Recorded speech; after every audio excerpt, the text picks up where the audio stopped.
And welcome to Weather and Ag in Focus. I want to thank everybody for joining us. 106 in the afternoon, 94 degrees right now. It's a beautiful day. Hot, windy, little on the humid side, and boy, good day to be indoors, air conditioning, or at the pool is probably the best bet. Now, we're going to start this show off with a bang today. Oh, we already started it off with a bang. Yeah, that was behind the scenes. So, oh no! Right, but did you bring fireworks? They're not for sale yet. So, we're gonna go over kind of go off subject here. It is Tuesday. You know what Tuesday is? We all should know, right? Tuesday is Chemtrail Spray Day. Yet, well, there is we nothing. know what day it is. No. Justin and I know what day it is, but due to your slipping mind, because you are the elder statesman of the group, you may not know what day it is, but the rest of us know what day it is. Well, it might be Tillage Tuesday. I understand that. You know, I'm really disappointed, Dean. You got full control of the soundboard, and you didn't even play Spray Day music. Oh, yeah. And no, you lost. Phenomena. But when you see radar tracings based on witness reports, there's something. We'll try it. We'll try another one. We lost the moment. Yeah, right. So no chemtrail sprays today. Tuesday's normally spray day, but as Michael was saying behind the scenes, he said, you know, there was something over the weekend, and isn't that when they spotted that balloon type kind of figure over Bismarck and nobody knows what it was? Maybe they changed spray day to over the weekend, and the balloon was kind of the cover up object. I don't know. I'm just throwing it out there. Spray day, balloon, Bismarck. Did we time travel like 2 months ago? No, this was just over the weekend. Did we just time travel? This was just over the weekend. You didn't see the story? 23, right? You didn't see the story? No, another balloon, huh? Another balloon. They don't know what it was, so maybe. Oh my God! What are your thoughts? 701-293-9000 on the Red Wing Shoes hotline. Just throwing it out there. It's always a possibility. But one thing is a possibility, and that's rain in the forecast. And boy, oh boy, do we need it. Bridgette, on average, how much? Mm-hmm. Now, obviously, some with the storms that we had the other week, they were very hit and miss. Some areas got 1 to 2 inches, and a mile down the road didn't get anything. So, on average, what do we need in the valley, north and south, to kind of get us back to where, all right, now we don't have to worry so much? An inch, 2 inches? And I'm not talking all at once. I'm talking over like a 5-day span. Okay, if you're talking about recharging like subsoil moisture, etc., it can't. First of all, here are my rules. It cannot come in a hard packing rain in a half hour. Right. Okay, so it's got to be able to soak in. Number one, it needs to be a widespread area. Okay. Boy, she's not asking for much, but okay, keep going. Okay, and when you said we're gonna get all 5 inches, okay, let's get 3 over a 5-day period, so it soaks in nicely. I could probably live with that in a lot of places. I just heard some guys who have enough moisture scream slightly, but we're just trying to recharge the soil. How's that? How would 1 to 2 inches do over 5 days? It can't be this hot or windy. No, it'll be 70s, Okay. 80s. Yeah, 70s and 80s. Okay, so far it's getting better. Okay. Because our models have kind of come down a little bit on the amount of moisture, but the temperature should definitely cool down into the 80s and possibly upper 70s, 80s for sure. But they're trying to push the heavier moisture, and by heavier I'm talking 2 to 3 plus into the northern valley. So keeping the southern valley on more of a 1 to 2 inch band from, let's say, Wednesday night through Sunday, and then additional rain possible late next week. So. We're kind of in that a little bit of a stormier pattern of the LRC. We're kind of in that heat down to the south, and we're right on the northern end of that as we head into next week. And typically you get these thunderstorm clusters riding up and over that ridge of heat. So where exactly that ridge of heat sets up will play a big tell in how much rain we get. But at least it looks like we should see an inch to possibly as much as 2 over 5 days in the southern valley, with much more possible in the northern valley. So. Well, here's the thing. A lot of folks are just going to take rainfall. That's what they're looking for. Right. We've always said timely rain. It doesn't have to be a huge amount of rain, as long as it's a timely rain that will positively affect the crop. Because Right now, I think with all of this heat and wind today, you could step outside and Oof. hear some soybean fields saying, "Help me, mercy!"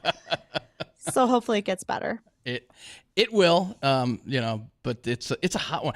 We're approaching a record today. So our record is 98, set back in 1910. And we set a record this morning, so we could have 2 records in one day. We set a record warm low this morning of 77. Our old record was 71. So we smashed that by 6 degrees. We're already at 94, and our record is 98. I've got lunch riding on the line on this one. And I might be buying somebody lunch today or after tomorrow. You know, Dean, with your betting record, I'm surprised you still bet. It adds His excitement. record is actually worse than mine. Yeah, right. I don't know about that, but it's close. No, we had an in-house employee said it's going to hit 99. We're going to break the record. We're not just going to tie it. I'm like, I don't think we have enough to get to 99. Maybe 97, 98, but 99 is, I don't think so. On the break, you trot down the hall and tell Jace Denman to stop talking smack like that. That's enough. We don't need it to get that hot out there. I mean, at this point, all I can think about is how much water can I drink? It's dairy month. How much can I have like a giant milkshake later? Oh, and is this really the only good way today? It's like National Milkshake Day. Yeah. Right. So also, I got to go water the garden. So if you see me outside, like laying on the lawn with that little tractor sprinkler driving past me, spinning water on me, it's hot. It's me. That's why. It is definitely. But the good news is the heat will taper off a little bit tomorrow, and then we'll notice a big difference by the end of the week. So just hang tight. I know a lot of people's lawns, gardens, everything is turning into straw, it almost seems like. So that rain will help. That rain will help as we head into the end of the week. Oh, hey, quick. I have a viewer question. Viewer, listener, someone is paying attention, and this is by a text message.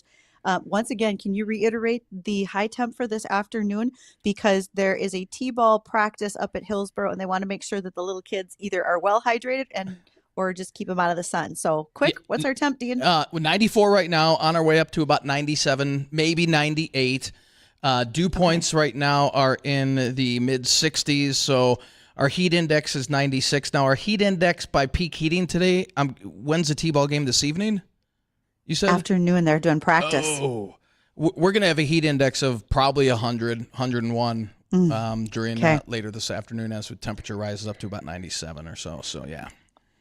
Stay hydrated, kids. Plenty of water. Yep. Plenty of water. Justin, don't go out. As a redhead, you could burst into flame if we don't pay attention to you very closely. He's white as a ghost as it is. So, yeah, I would stay indoors, buddy. I have no plans of leaving my bunker. I even blacked out all the windows. The only light I have is from these monitors in front of me.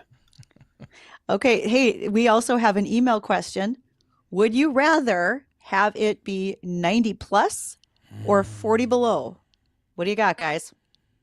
90 plus. 90 plus. Although there's. Go ahead, Justin. No, you go ahead, Dean. I would say more people can die in extreme heat than opposed to extreme cold. So even with that, I'd rather have the heat. That's a weird way of putting that, Dean. Well, I'm just saying, most people would rather have the cold than the warmth. Dean's just trying to eliminate people. I'm just trying to... I'm sitting here and I'm like, wait, what did he just say? Put those two together and say, yeah, I would like the extreme heat. It takes more people out. Oh, good God. Okay, hold on. We have got to talk about something different now. I've got some trivia for you if you guys want to do that. We do have a caller that called in with a question, and I would imagine this is more for Bridgette than me because I don't know. But Greg had called in with a question saying, let's see, the weather's staying the same here in the FM area. Do we have to worry about grasshoppers at all? Well, I'll tell you what, I got about 10,000 little baby grasshopper nymphs in my yard, so I'm just going to go out there and say probably. Okay, so that is a great question with an excellent observation, Justin. Right now, what eastern Montana into western North Dakota is seeing a heavy increase in the amount of grasshoppers. You're seeing them in a lot of the ditches, but as ditches lose their green grass because it dries out, they start moving into cropland. So that's when they start to do more damage. And those nymph sizes, those half-inch or less, are certainly going to get bigger. Now, even if we were to get rain, and people associate rain with we're going to have a less grasshopper population, they're already laying eggs. So if we continue in our dry pattern for the next couple of years, we will always have grasshopper eggs ready to hatch under the right conditions. So the roundabout answer to Greg's question, yeah, we'll probably start to see more grasshoppers than we have in the last few years. I fully anticipate that, to be honest. So do those eggs lay dormant through the winter, or how does that work? Yes. Yep, they lay dormant through the winter, and they will come back under the right conditions. If you have wet conditions like we've seen flooding, and it moves through all that grass, it can wash eggs away. But yeah, we do see grasshoppers stay quite a long time. It could be the case. Cool. Dean, those are crickets. It's close enough. We don't have a grasshopper one on here. Just play with me, would you? So I've got a quick trivia for you guys because we stumped 70% of the people that I surveyed this morning on our airwaves. So tomorrow's the first day of summer. True or false? It is the longest day of the year. True? It is the longest day of the year. Okay. True. True? Yes. The answer is false. Every day is 24 hours, but we have the most daylight tomorrow for the first day of summer. Stumped you can play those crickets now. And additionally, Dean, later I will ask you, what color was George Washington's white horse? And we will work on these types of trivia questions all through the break. Perfect. As we also here's one for you, Dean. I know we got to head to one, but do days get longer in the summer or do they get longer in the winter? Days get longer during the winter, the days do get longer. Yes. And the days get shorter during the summer. Mm-hmm. Nice try. That's very. All right, we can head to break now. All right, so keep up the questions, folks. We like that people are texting and emailing us, and don't forget to call us at 701-293-9000. That's our Red Wing Shoe hotline, and our email addresses are ag.or.weather@flagfamily.com. Do we want to take a call before we head to break first? We got Al on line one. Okay, go ahead, Al. Go ahead, Al. Good afternoon. Is there a big difference between a grasshopper and a locust? Oh, that is a great question, Al. And there is a difference. I have to go look it up, but I know there's a difference. Let me quick reach out to one of my entomology friends for the definition, and I'll be able to bring that up to you later. I don't remember it off the top of my head, but there is a difference. So we'll do that yet this hour. Okay, thanks. I'll listen. Thanks. Have a good day. Thanks for the call, Al. Thanks, Al. Thanks, Al. Good question. Yeah, that's a great question. And we will. And we'll come back with our guest, and that is Scott Galliart. He is a Steiger Tractor history aficionado. And we'll be right back with Scott.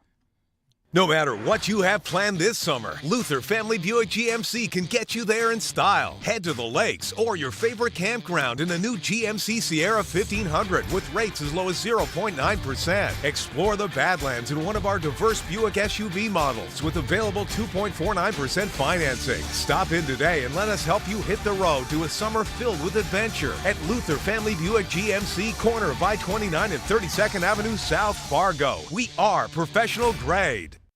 Rev up your engines for Track Talk with Jason Berg, the ultimate racing radio show every Monday night at 6:30 on WDAY Radio. From the hottest drivers, latest racing news and analysis to recaps of the best dirt track races in the region. All live from O'Kelly's Bar and Grill. If the dirt's flying, you can bet Jason Berg is covering it.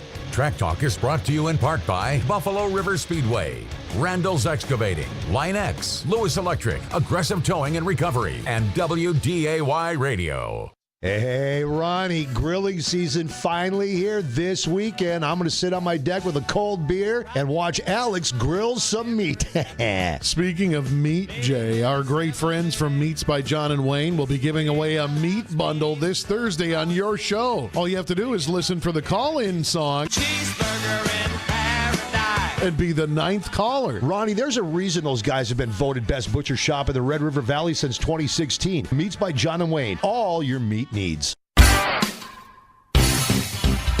The defending American Association champion FM Redhawks return to action in Newman Outdoor Field June 20th through the 25th. This homestand includes Military Appreciation Night, Cancer Awareness Night, post-game fireworks, and much more. For more information on upcoming promotions and to get your tickets, call 235-6161 or go online to fmredhawks.com. FM Redhawks Baseball. We've got the bases covered for fun. If you're planning a big event for this summer, maybe it's a work function or you have a family gathering too big to host at your house, let O'Kelly's be the spot. Whether it's a grad party, groom's dinner, wedding reception, O'Kelly's has the space to make it great. And they will cater the whole thing with delicious food, a great outdoor setting by the pool, or indoors where everything is taken care of. They are attached to the Biltmore Inn, so out-of-towners even have a place to stay. Don't worry about anything. Talk to Tori at O'Kelly's, I-29 in Maine, in Fargo. Eva's wedding. Nana's 80th. My first interview. Whenever I'm on the road, I wonder, where's everyone going? Every truck, bus, car, or bike, we all share the goal of going somewhere special beyond where we're driving to. So, let's work together to make sure we all get there safely. Visit www.sharetheroadsafely.gov. Paid for by the Federal Motor Carrier Safety Administration. Hey, Jake, can you finish that induction range installation tomorrow? Orders have really amped up at Nate's Electric. We need to finish installing it first in Maine. Did we hear back from the grocery chain? It's no shock he needs electricians, like yesterday. Smart fridge. Everybody wants one of those these days. Indeed can help him hire great people fast. I need Indeed. Indeed you do. We instantly connect you with quality candidates whose resumes on Indeed match your job description. Visit Indeed.com/credit and get $75 towards your first sponsored job. Terms and conditions apply. Your steps sinking, not only posing a safety hazard, but also an eyesore? Say goodbye to those unsightly and dangerous steps with Precision Concrete Cutters Ramjack North. We understand that sinking steps can ruin the curb appeal of your home. That's why we specialize in restoring both safety and beauty to your property. Our team of experts uses innovative techniques and cutting-edge equipment to lift and stabilize your steps, providing a long-lasting solution that enhances the aesthetics of your home. Don't let the sinking steps bring down the charm of your property. Contact Precision Concrete Cutters Ramjack North.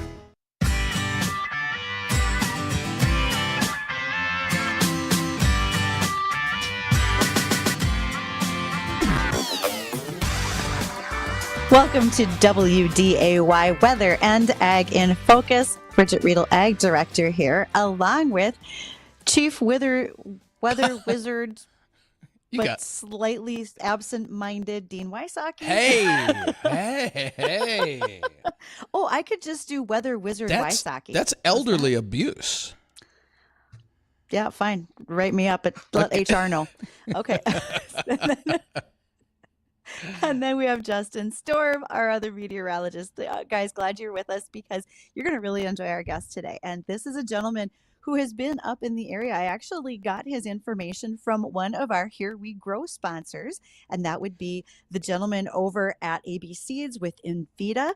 And Invita, for those of you who are wondering, again, is going to pull a nitrogen-fixing bacteria that works well within your plant. If you're looking at soybeans, there's a possibility of a 3.8 bushel per acre yield increase. So don't let your beans go without Invita on them. And again, they also gave me this lead for Scott Galliart. Scott is a Steiger Tractor history aficionado. And for those who don't know about Steigers, they are the tractors that originated in Red Lake Falls, Minnesota. They were built on the farm before it was purchased by Case and then moved production to Fargo. And Scott, did I get any of that short summary wrong?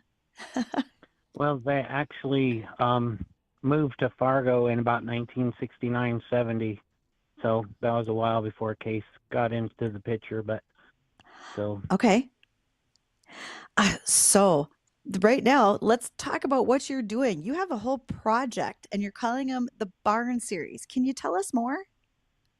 Okay, the original Steigers were built on the farm by John Douglas and Maurice Steiger. John was the other two's father.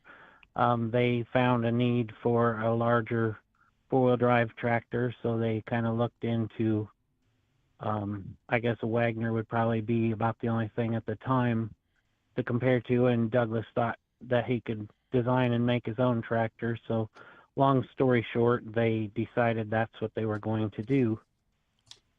So they were all built on their farm in Red Lake Falls. They built 139 tractors there before they moved to Fargo, and then after the Fargo move, the tractors took on the familiar names of like Cougar, Panther, Tiger. But before the move, they were all referred to as a number kind of based on horsepower. So there was a 1250, a 1700, 2200, 3300. That I did not know. I did not know they took on the Panther, Tiger, those names until after they'd come to Fargo. And was there something that inspired using that line of names for those tractors?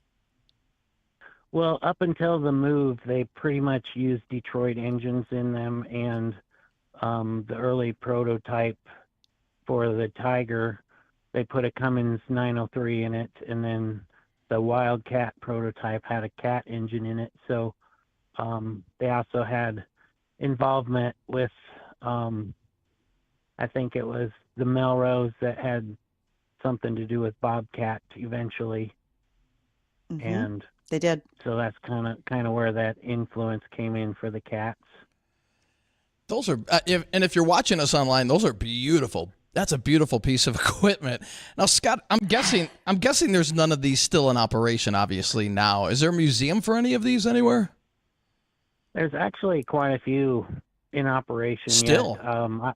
I've tracked down about 112 of the 139 that were built on the farm, and a fair amount of them are still in good operating condition. They are kind of organizing. They have a thing up at Rolog now the last few years. They built a Steiger Heritage Hall up there, so they do have a few models up there during the Rolog Thresher show. Mm-hmm. And I've kind of been hinted at by people that they might be putting something together at the Fargo plant for having a display there for just Steiger history in general, but I don't have any confirmation on that myself yet. So I have a question for you, Scott, and that's, how did you start? What was your inspiration to say, I want to find all these tractors? Well, I don't know, as a kid growing up, I liked the big four-wheel drive tractors, and basically the bright green caught my eye. As I got older, I just started seeing them on the internet here and there, so I just kind of dove in there and found Chris Wathen in Evansville, Indiana had a few of them that Big Tractor Power had posted videos of on YouTube, and so I knew the guy that ran Big Tractor Power and got him to introduce me to Chris, and then we become great friends. And so I learned a lot of the history originally on from him. Then I got the opportunity to meet Douglas Steiger and his daughter Magina, and just basically making contacts with a lot of people is how I've learned the history. I've spent lots of time with Douglas talking basically everything he knows about him. He's told me, and then I just start making phone calls and internet searches, tracking the tractors down and getting a hold of the owners and talking to them. So. Right. Well, this is really interesting. I got a couple questions for you, Scott, but I'm going to hold off a couple minutes on asking those. If anyone listening has any questions, feel free to reach out to us and get those questions answered by Scott Galliart. He's a Steiger Tractor history aficionado. You can call us on the Red Wing Shoes phone line. That's 701-293-9000. Again, 701-293-9000. And if you're watching on the live stream, Facebook, YouTube Live, or Acres TV, we got a lot of great photos that we're pulling up and showing you on there if you want to get in on the live action of that. But we're going to take a short moment here. When we come back, I got a couple questions on the way that these Steigers look. Was there any inspiration or influence for why they have the unique shape that they do? We'll get that answered and your questions when we come back. Have you Googled yourself lately? Are there negative posts from an ex-employee or from a former client? Maybe an outdated news article? or sensitive personal information about your family. Search engines don't always get it right. For right or wrong, it's your reputation on the line. That's where Reputation Defender by Norton comes in. One of the most trusted names in online reputation repair, Reputation Defender has been fixing people's search results for over 15 years. Their cutting-edge approaches help you to wipe away unwanted information in your search results. They also promote the good stuff so that it rises to the top, helping you put your best foot forward. Your good name is too valuable to leave to the whims of a Google algorithm. Take control with Reputation Defender. You can start by getting your free reputation report card at reputationdefender.com or call 800-401-6681 to speak to an expert. That's 800-401-6681. You go with what works, you trust your experience, and make decisions based on proven results. That is why ag producers like you have chosen Dakota Bank for over half a century and made us one of the largest ag lenders in the nation. Hi, I'm Chad Prewy, ag banker with Dakota Bank in Fargo. No matter the challenges, we are here to help you navigate the highs and lows to grow your business by financing your operating needs, improve your land, or purchase equipment. We all rely on you, and we're just happy to return the favor. Go with allies, go with trust, go with Dakota Bank. Equal housing lender, member FDIC, trust and insurance are not FDIC insured. Boost your crop's health with Domark 230 ME and Badge SC fungicide exclusively from Gowan, USA. Domark's systematic action teams up with Badge's outstanding mixing properties for unbeaten disease control on sugar beets, dried edible beans, and canola. Experience the power of two different modes of action with Domark and Badge. Don't wait. Contact your local ag retailer and ask about Domark 230 ME and Badge SC. Always read and follow label directions from Gowan, USA. Why are so many business professionals lunching at Barron's Eatery at Kingpins? Oh yeah, those guys with ties, pals, and professional gals all making it to Barron's Eatery at Kingpins, Jack's Way South, off 52nd near I-29. Great appetizers the office will love, like firecracker egg rolls and crispy calamari. Try one of the 5 different kinds of pizza, 4 different kinds of pasta, and handhelds, like burgers, wraps, and clubs, and walleye. It's a must-try in Fargo. There's a reason why so many leave the office and lunch at Kingpins. Yes, Barron's Eatery at Kingpins is known for hosting birthday parties, corporate and team building parties, but don't miss out on their lunch. Amazing salads and soups if you're eating right or just want to keep it light. And the dessert menu is to die for. S'mores, and try their raspberry donut cheesecake, wow.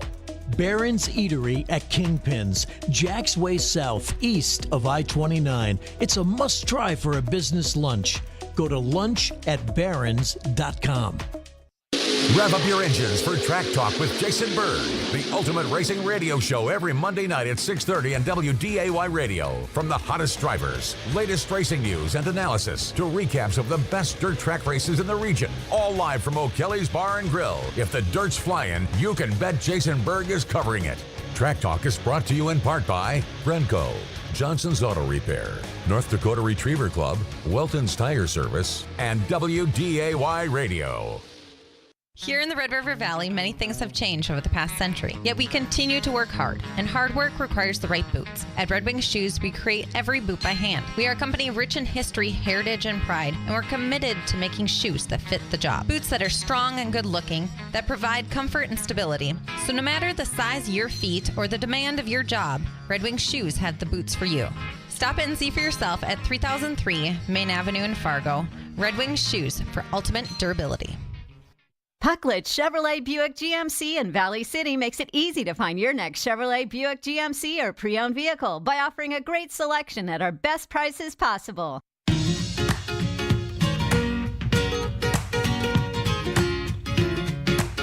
Welcome back to Weather and Ag in Focus. 1:35 this afternoon. We're visiting with Scott Galliart. He's a Steiger Tractor history aficionado. We're getting lots of information, getting caught up on the history of these Steiger tractors, very well known around our area. And if you got any questions, want to join in on the conversation, feel free to do so. Give us a call on the Red Wing Shoes phone line. That's 701-293-9000. Again, 701-293-9000. Or email weather@flagfamily.com. And we got 2 open lines right now if you want to get it all queued up. Jeff, hold on. We're going to go to Steve first on line 1. And Steve, you had a question for Scott, is that right? Yeah, I was kind of curious. How do they get that lime green color? And was that the first color that they had on a Steiger? Yeah, the original color, Douglas and Maurice kind of decided they wanted something that was going to stand out from all the other ag tractors, and just kind of come up with the Euclid green color as an easy option. Actually, the first 4 Steigers were painted with a Euclid green, and then when they decided to become a company and start producing tractors, they kind of developed a color slightly different than Euclid green that they continued on from that point with their own color. Interesting. Yeah, thanks for calling, Steve. Appreciate it. Now we're going to head over to Jeff. Jeff, welcome to the show. Thanks for calling. What's your question? Hey, thanks a lot. I guess my question is, and I don't know if you've asked this question already, but did they have toy tractors years ago, and are any of those around if they did? Well, I do know there was a couple farmers that made wooden copies of their own Steigers for their kids that still are in the kids' families. As far as anything being mass-produced, scale models did some. They did the Steiger #1, and then they did a Steiger 2200, probably in the mid-90s, I'm guessing. I actually make 3D printed farm toys, so I make all the Steiger barn tractors myself now. That's what my job is, basically a toy maker. So, but they're and can you buy them now? The ones I make you can buy, but the scale models ones are tough to find. They bring a pretty good amount of money when you find them. Usually you'll end up only seeing them on an auction. But other than those two tractors, there's really no barn-built Steigers that were ever made as toys. How about signs and stuff like that? A lot of signs in the barn that, hey, there's a Steiger. Most of that stuff really just came into play once they moved to Fargo, and then of course being incorporated, they got more marketing people involved, so that's where that stuff would have come from. Great. Hey, thank you very much. Yeah, thanks for calling, Jeff. And I got another caller here. Got a couple lines still open if you want to join in on this, 701-293-9000. Joe, welcome to Weather and Ag in Focus. You got a question for Scott? Thanks for calling. Yeah, I do. When I was growing up on the farm, my dad had an old Tiger Steiger and also a Ford four-wheel drive. And I was wondering if there's any correlation between those two, because when you sit inside the Ford, it was an FW60, you could see the Steiger badge on the dash, and also on the hubs. When the blue would chip away, you'd see the Steiger green. I don't know if that was the paint or the primer. Did they ever share a factory or something like that?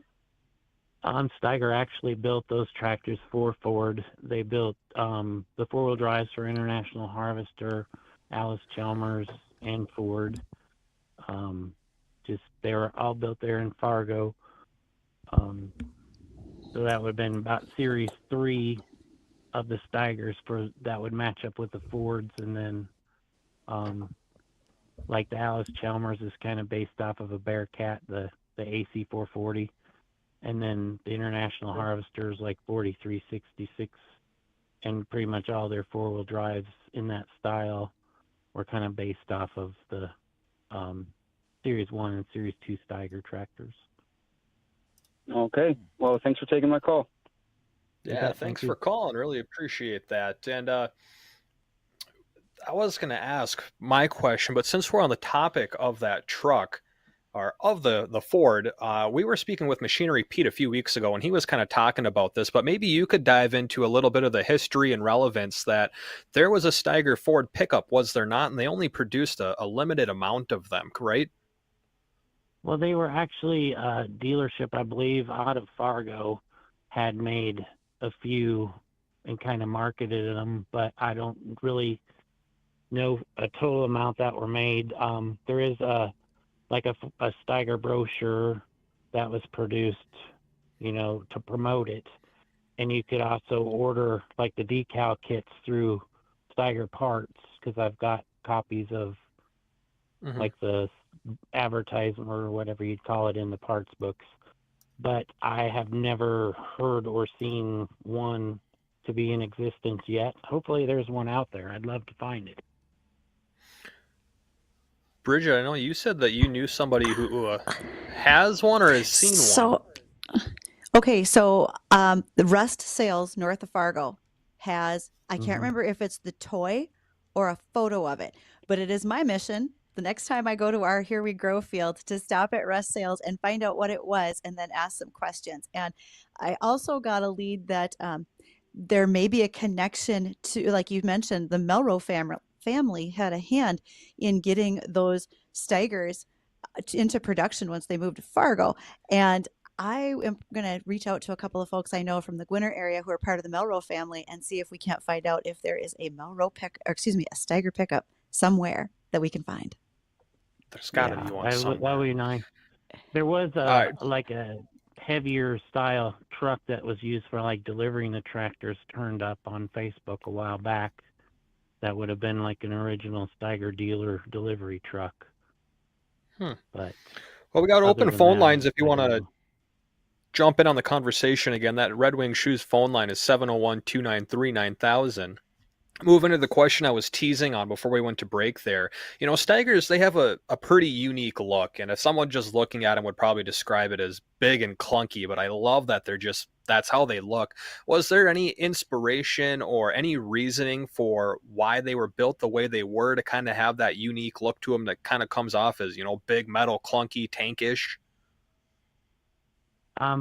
Well, the number one Steiger that was built, you know, used parts. The grill off of that was from an industrial Ingersoll Rand air compressor.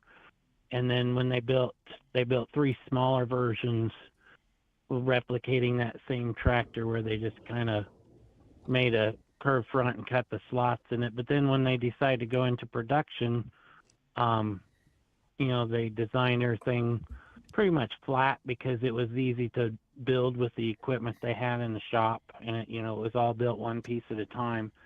They put the V's in them to symbolize that it had like the Detroit V series engines in them. The little 1250 just had 2 little slots because it was obviously an inline engine, but that's kind of how they got the design of them, just based on easy design that was easy to replicate and build because they were building these tractors by hand.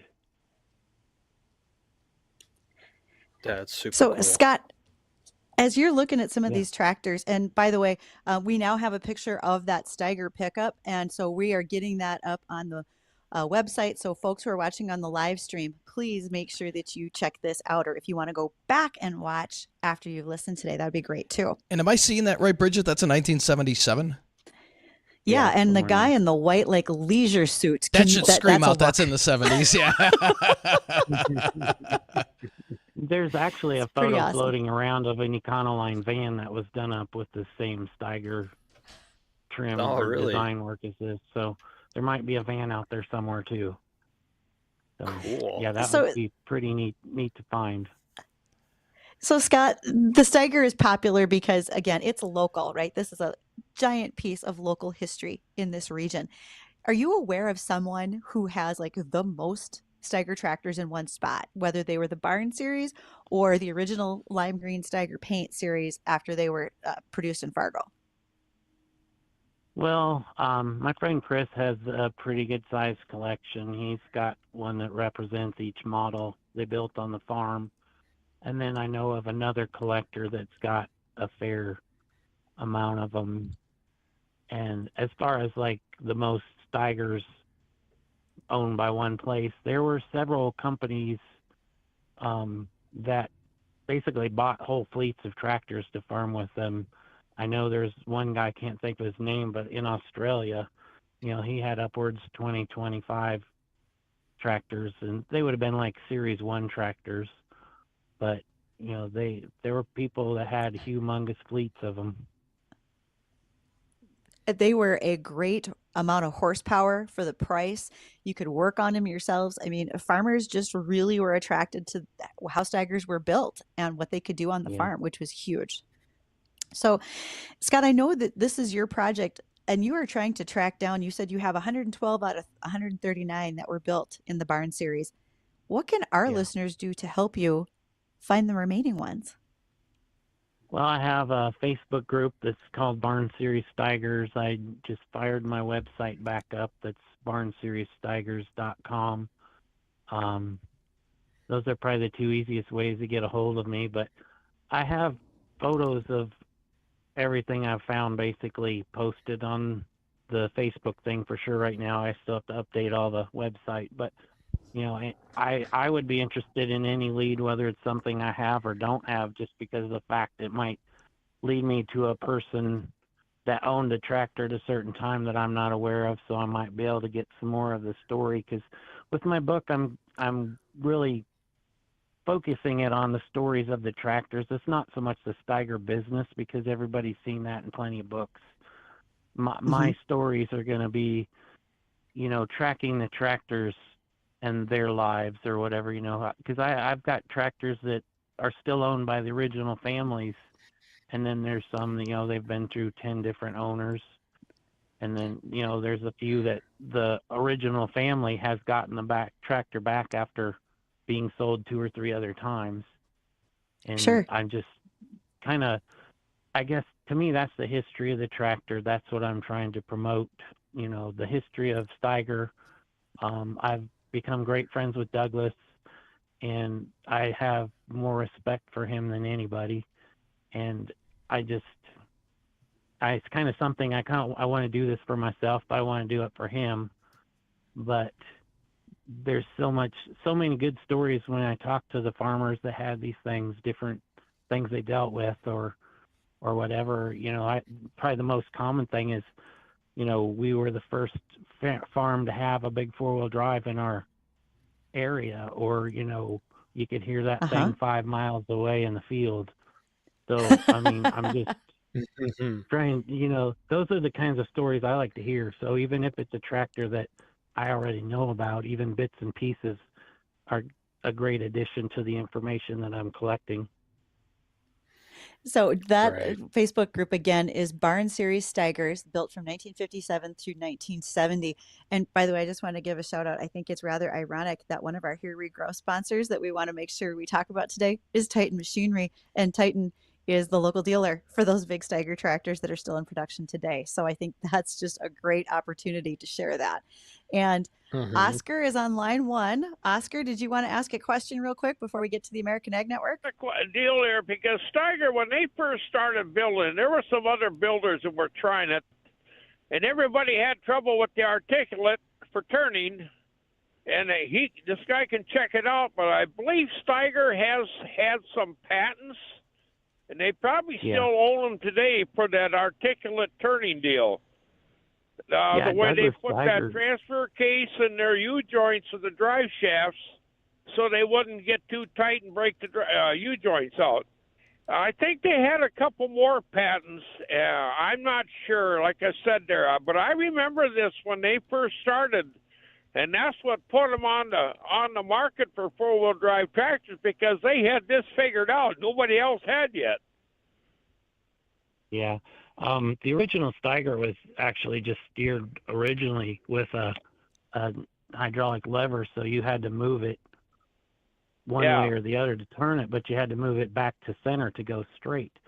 And then when they built their next 3 smaller tractors, the hydraulic steering valves had been improving, but Douglas started working with the Charlene company, and they together developed the orbital hydraulic steering valve that is, you know, makes it so you can crank the wheel easy and steer it that way. And the design of the swinging drop box was just something Douglas came up with in his mind. And and what they did with that, I believe they patented that design. Okay. Yeah, so they had several many years, patents. Nobody else could use it.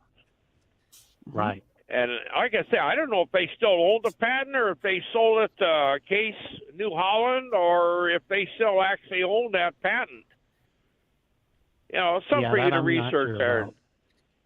Hey, well, Oscar, appreciate the phone call. We got to get rolling because we're running short on time. We got 2 more people on hold. Paul, welcome to Weather and Ag in Focus. What's your question? The thing that actually got Steiger Tractor going was the banks. Every bank in North Dakota, when they built their new building, was in on it. And why was Fargo picked as the one of the main tractor builders when Racine, Wisconsin was, in it there too? And right now it's half here in Fargo and half here in Racine. Well, I think it's basically because Fargo was fairly close to Red Lake Falls, and so they kind of wanted to keep things local for them.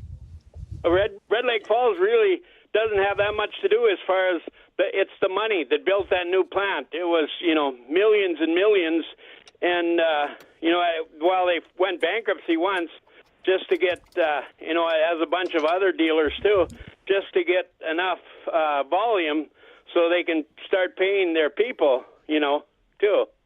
Otherwise, we would have been working in a hazardous operation when they first started. It was, like welding inside smoke, and we never had the facility or nothing compared to what they have now.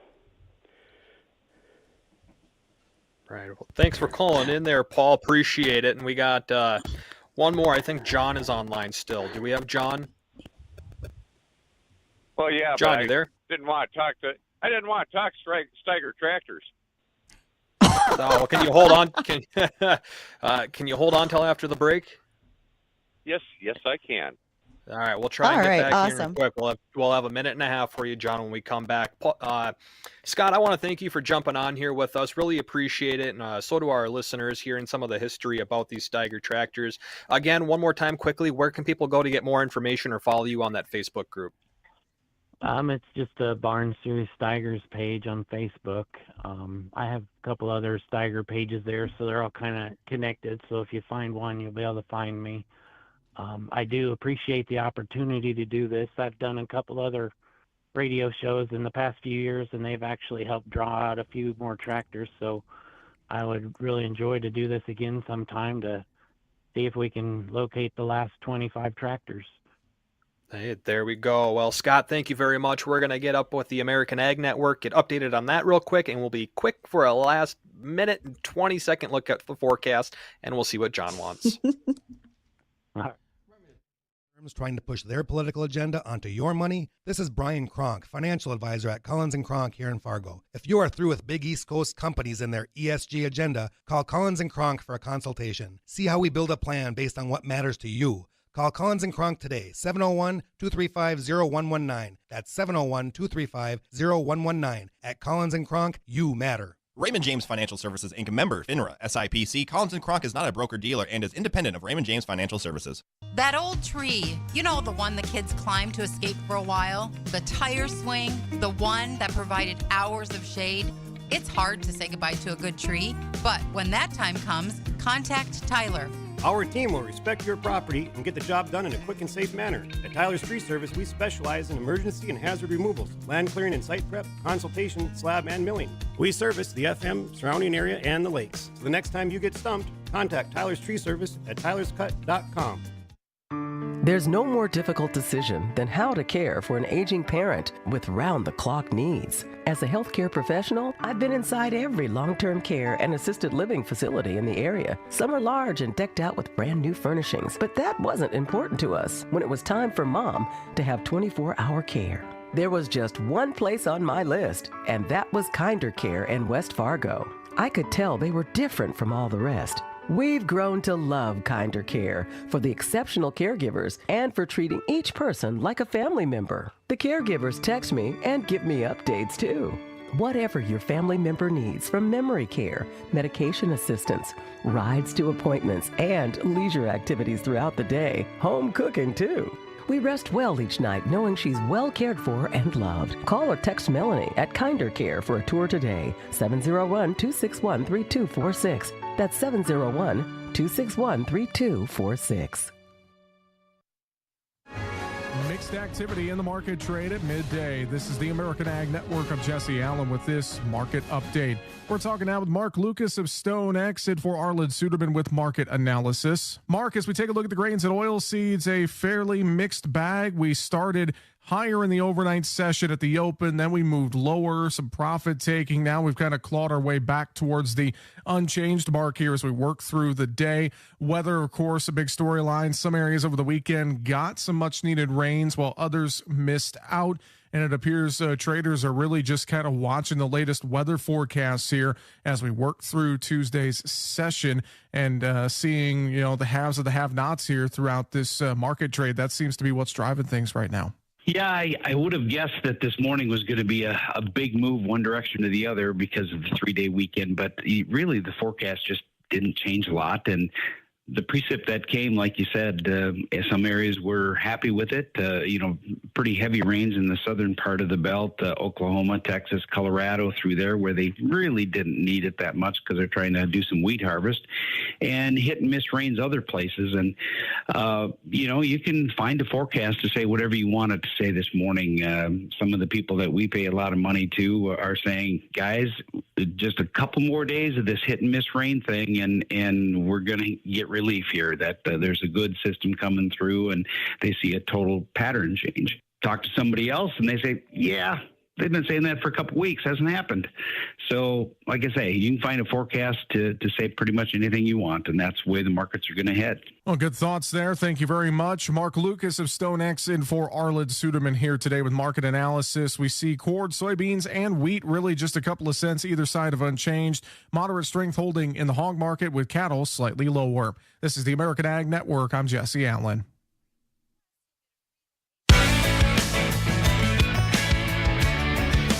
Focus 158, hot and humid outside. We'll take a look at that forecast here in just a moment, but we're going to bring John into the show. John, what's going on? You got about a minute here. Well, first off, it is a real corker out here. I'm just saying. Yeah. What I want to know, Dean, is with the absence of chemtrails, you can play the freaky music, Justin, and now I the don't have appearance control of that. cigar-shaped object over Bismarck and Minot, coupled with the alien appearance in Nevada, what I want to know is when are we going to get a UFO expert on ag and weather in focus? I'm getting tired of climbing the tower every day. Last night. We might be able to get him on. I'm just telling you, I climb the weather tower every day, and I'm not seeing chemtrails. I want an answer. Well, I'll tell you what, John. We reached out to Dr. Neil deGrasse Tyson. We'll see if we can get him in on the show, and we'll talk about that. How about that? We did. I actually went after him. Yeah, I went after him to see if he would join us. We'll see. Be interesting. We're looking forward to it. I'm telling you. But hey, John, thanks for calling calling, running the tower. I'm watching for chemtrails. Thanks, John. We appreciate it. Let us know what you see, John. All right, we got about 40 seconds left. Dean, what's that forecast look like? Well, we're still hot, humid. Heat index readings will be about 100, 101 by peak heating this afternoon. We're at 95 right now, on our way up to about 97, 98. This will be the hottest day of the year today, possibly setting a record. Still right around 90 tomorrow. A few more clouds, and then showers and thunderstorms come back into the forecast Wednesday night, Thursday. Might see a break on Friday, and then more showers over the weekend with cooler temperatures into the 70s and 80s. Much needed rain is on the way. I think everybody should pick up about an inch, with some spots by Sunday evening picking up close to 2 to 3. So some much needed moisture on the way. That's the good news. There we go. And we didn't forget about that locust grasshopper question. We just ran out of time, so we'll open up tomorrow's show on it. Apologies for that. We just ran a little late. But thanks for listening today. We're back tomorrow, 1 to 2 o'clock in the afternoon. The Jay Thomas Show is next. AM 970 and FM 93.1.